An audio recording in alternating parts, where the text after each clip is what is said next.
Өмірінің мәніне айналған күй өнері жайлы Әбдімомын Желдібаев осылай дейді.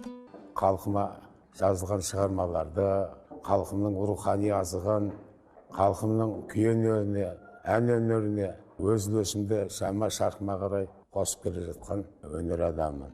Шу қаласындағы мына туынды Ерке Сылқым күйіне арналған.